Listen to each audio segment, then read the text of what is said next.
Hey, it's Johnny Gators here again with another computer bar posting.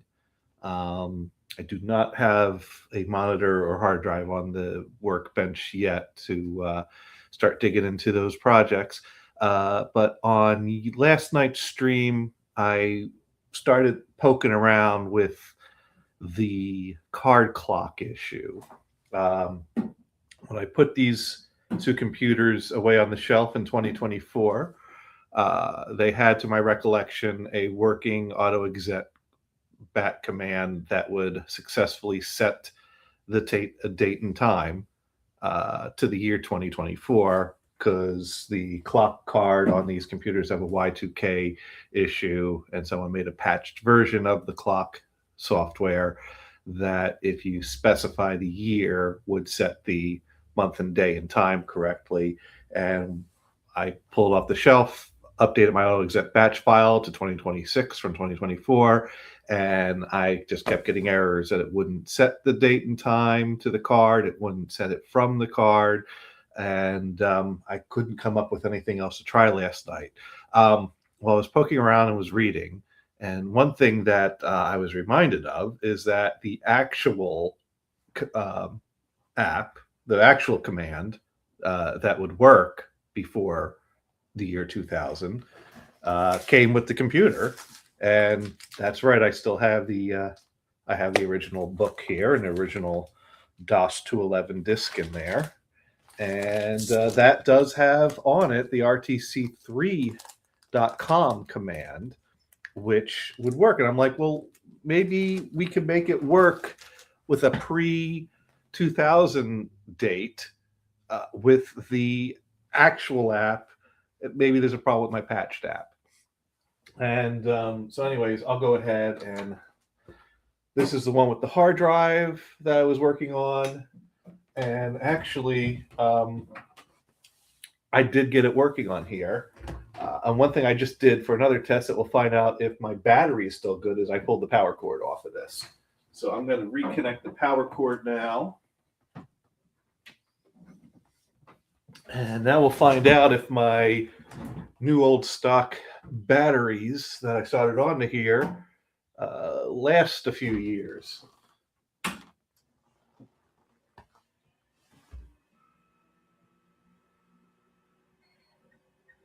I love that sound.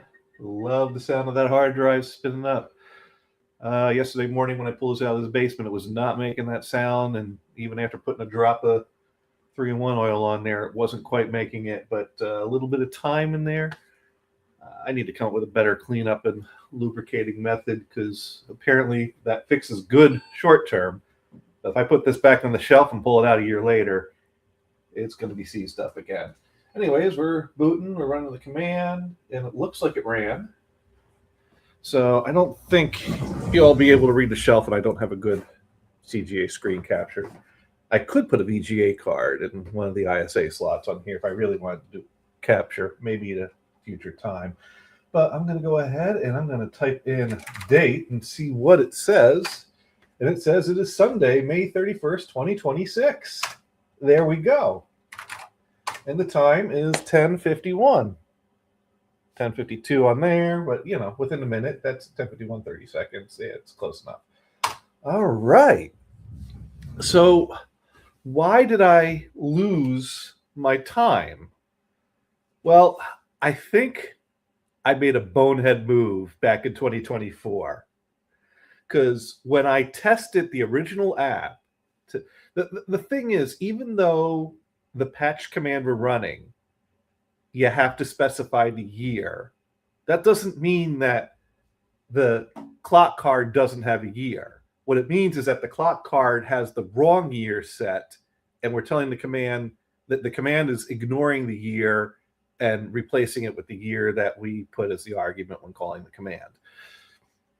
So when I tested this, pulling out the disk from the binder, I don't know if this is what I did in 2024, but we're creatures of habit. So when I did it today, it's probably the same thing I did back then. I probably originally set the date to 1999. Why 1999? Because that's the closest I could get to the correct value. Why is that a bad idea? because when it turns 2000, the clock card's going to be in some kind of an overflow invalid date. So I basically set a date on here that was going to break in January 1st, 2025. And from that point on, when I turn on the computer, it would be reading an invalid date and time and year. And that's why I was getting like the 3456 for the month and day that it was trying to read off of there. And for some reason, the patch command I have was not writing a date to that card properly, but the original command does. So basically what I did today was I after I set it to 1999, it worked again. And then I thought to myself, wait a minute, that's going to be a problem when it rolls over. That's probably what went wrong. So I've set the clock card on here to May 31st, 1980. So that gives me, 20 years before I need to worry about that overflowing. So, yeah, I think that's what went wrong. And everything's working as I expect it to again on here because the computer's clock card thinks it's May 31st, 1980. The auto-exec batch file is set to pull the date and change the year to 2026. So this computer is good until January 1st, at which time I'd have to update the auto-exec batch file to set it to 2027. And I'm good for the next 20 years. So, yeah, which, it'll be interesting to see if I forget about this and if 20 years from now I'm still maintaining this computer and if I find myself going, what the hell happened? That's a very real. In fact, I might want to figure out what the earliest year I can get away with on this is. I don't think you could go to 1900. Maybe you can go to 1900. Maybe I should set it to 1900. Anyways, now that we figured that out, I'm going to do the same over here. Even though I don't have a hard drive, I should be able to set a valid date, and then I'll be all set for when I get a working XTIDE card to get this one back to being my modernized BC88. So let's park our hard drive and power this down. Let's move our cables over.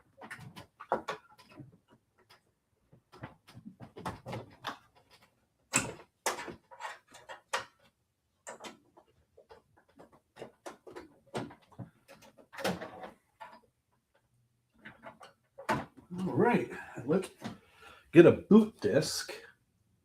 I may as well boot with my ComputerLand boot disk here.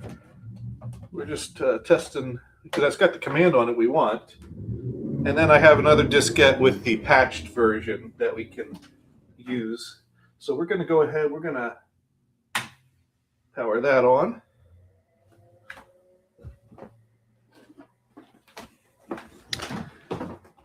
Because I'm pretty sure I put one of my 3 replacement batteries in this one.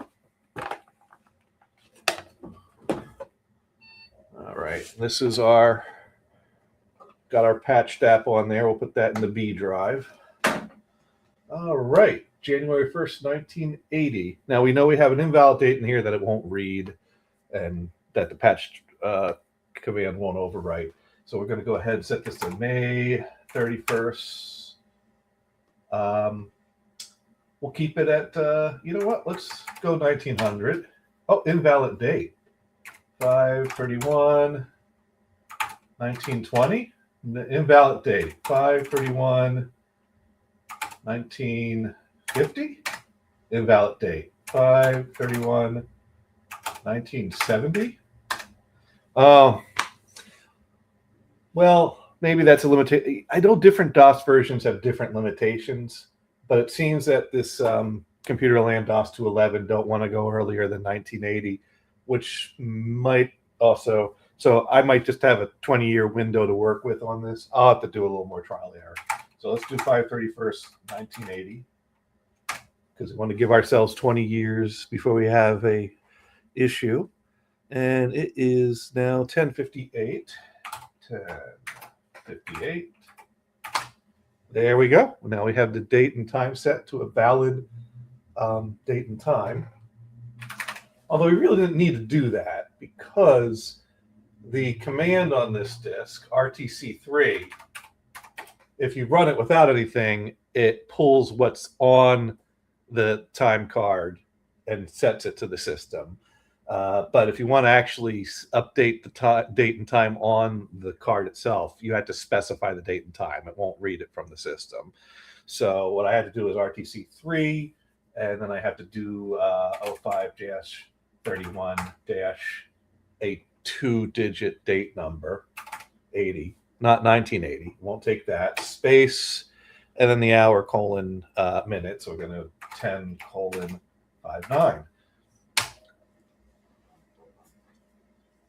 BC88 clock calendar version 1.3, current time 10:59 a.m. on Saturday, May 31st, 1980. So now the clock card on there is set to the correct month, day, and time in 1980, which means now we could, let's set the date incorrectly on the computer itself. We're going to set it to January 1st, 1980. We're going to set the time to 0000. So that's what it would set it to automatically if you boot up and you just hit enter twice. And now I'm going to switch to the B drive, and I'm going to run rtcdrv.exe space r space 2026, and that will pull in our month and day and time, and use the 2026 we typed in there as our year. And there we go. If I type I go back to my A drive and I type in date, it says it's May 31st, 2026 on Sunday. Now, the real question is, does the battery work? And to find out, we're going to turn that off. And I think even if the battery, I don't think being plugged into power maintains power without the battery, but just to be sure, I'm going to disconnect the power cord from the power supply. All right, we'll give that a few seconds to make sure anything drains. And what we're going to do is we're going to power it on. We're going to run our RTC DRV command from our disk in the B drive with the 2026 specification. And we're going to see, did the clock card hold on to the date and time?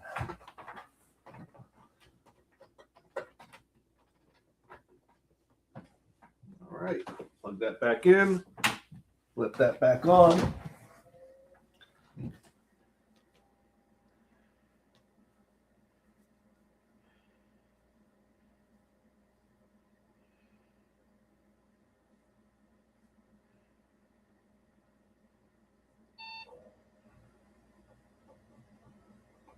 All right, we are booting up to ComputerLand DOS 211. And oh, well, this is weird. You know what? I don't know if it did this last time or not, but it says it's June 1st, 1980. And that could just be the default that the ComputerLand disk loads. But I'm going to hit enter through that. And it says it's 11:02, which it is. Huh.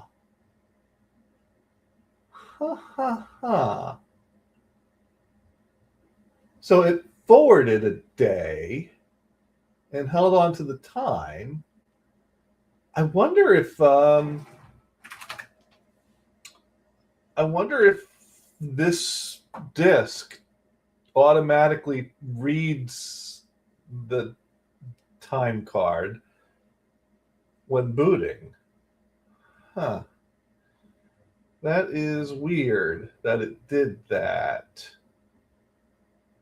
I did not expect that. But that's not really what we care about, because we're going to set our auto-exec batch file on the compact flash card that's on here to run our rtcdrv.exe space r space 2026 command.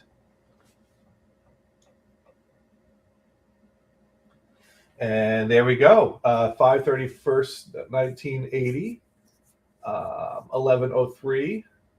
All right. So yeah, that is weird. That's weird. When I boot with the ComputerLand disk, it automatically sets the date and time, but it sets the day a day later. And I don't know why that is. But when I run the patched command, which I'm going to use anyways, it sets it correctly when I specify the correct year. So yeah, if I come back here and I put date, it says it's May 31st, 2026.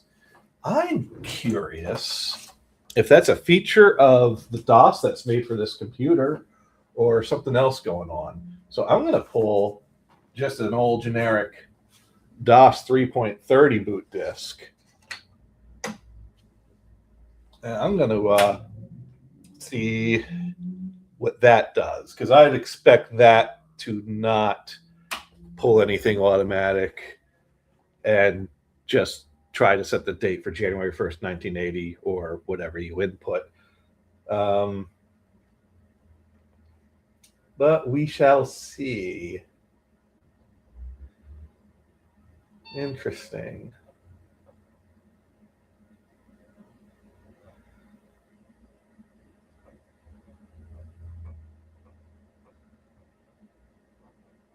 There we go. It's cranking away. January 1st, 1980. I'm not going to enter anything. 17.68. 17.68 being seconds. Okay. So yeah, it did. So yeah, the ComputerLand disk will try to read the clock card when booting from the floppy disk. So, which makes sense, because if you bought this version that has no hard drive, that means you're booting up to the DOS disk that came with it all the time. And the DOS disk was made specifically for that computer. So that absolutely makes sense that that would intentionally use its command to read the clock card every time you're booting from the disk. I didn't really think about that, but that is totally logical. So we're going to come back here to our B drive. Let's see, rtcgrv.exe space r space 2026. And we get an error. Wrong RTC time. Huh.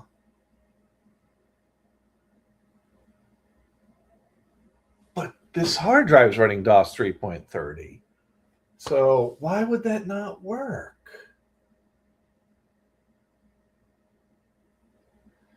It recognizes that the clock card is set to May 31st, 1980, but it doesn't like the RTC time that the clock is set to. That is weird. Huh. Why doesn't it like that? There could be some weird formatting difference between DOS versions, that DOS 3.30 doesn't like to read what was stored in there when booting off a DOS 211. So I think what I need to do is I think you basically got to stay consistent to what version of DOS you're going to run on the computer. And this computer's certainly not going to be running DOS 211 when I get a compact flash card in there. So let's, for now, set it to 3.30. So I'm going to put we're booted to 3.30. I'm going to put the 211 disk in the A drive just because it's got my rtc3.com on there. And we're going to set that again to 053180 space 11:08. Okay. There we go. So now that is happy. And it still thinks it's, oh, that set the date. Also, well, I did set the date. Okay, so now what I'm going to do is I'm going to take that out. I'm going to put my 3.30 disk back in the A drive. And I'm going to power it off.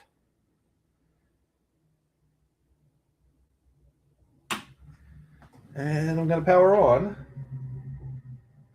We know the battery was good, at least for a few seconds, because it held on to the date correctly. It just seemed to crash out on what was stored in the time portion of the card, which could just be a difference between how DOS 2.11 and DOS 3.30 store the value of time. All right, so we're going to blast through that, set it to January 1st, 1980, 0 o'clock. We're going to come to our B drive. We're going to run the command that our auto exec batch file will run once we have the compact flash card in here, which is rtcprv space R space 2026.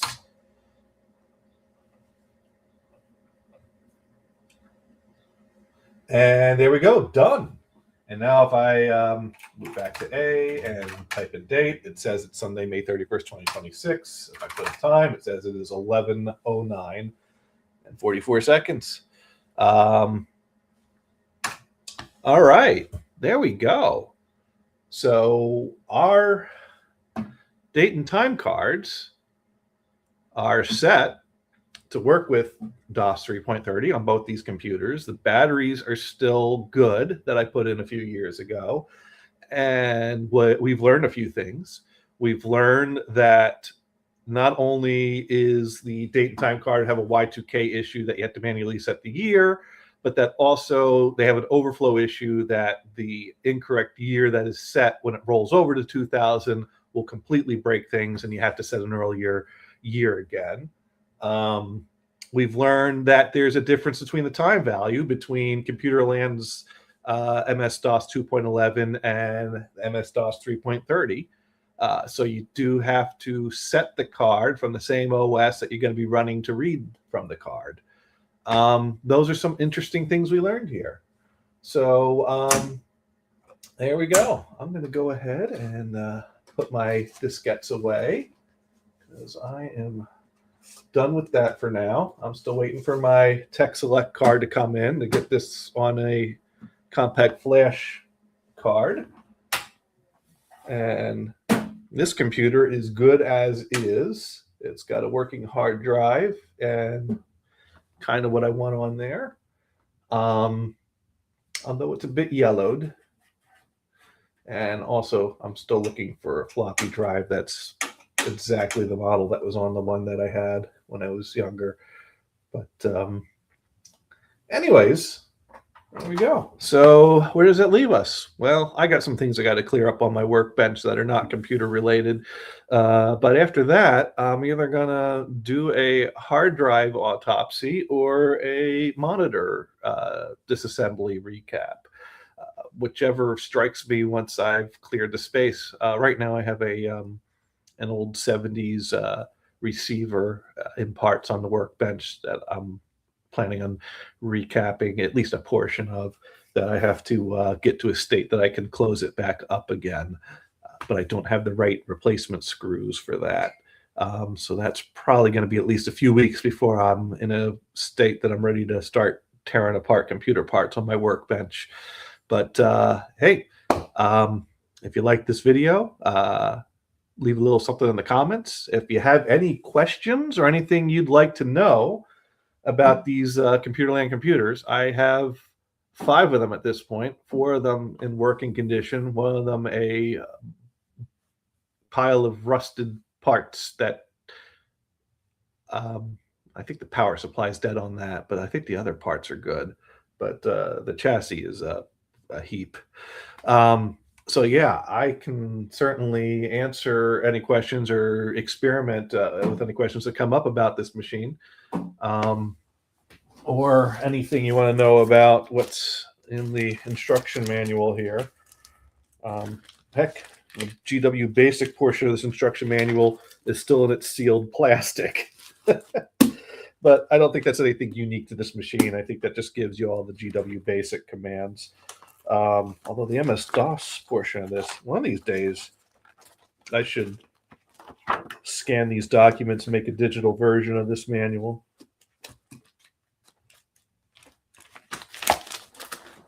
And same for this manual, the operation guide, which is much thinner.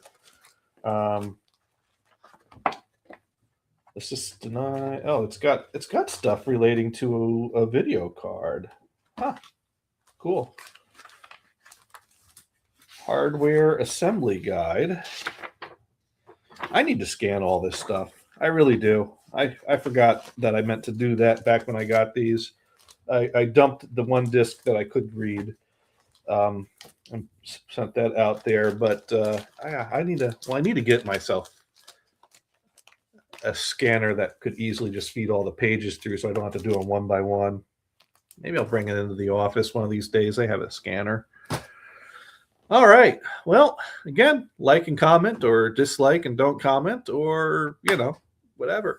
Thank you for watching this video, and catch you later.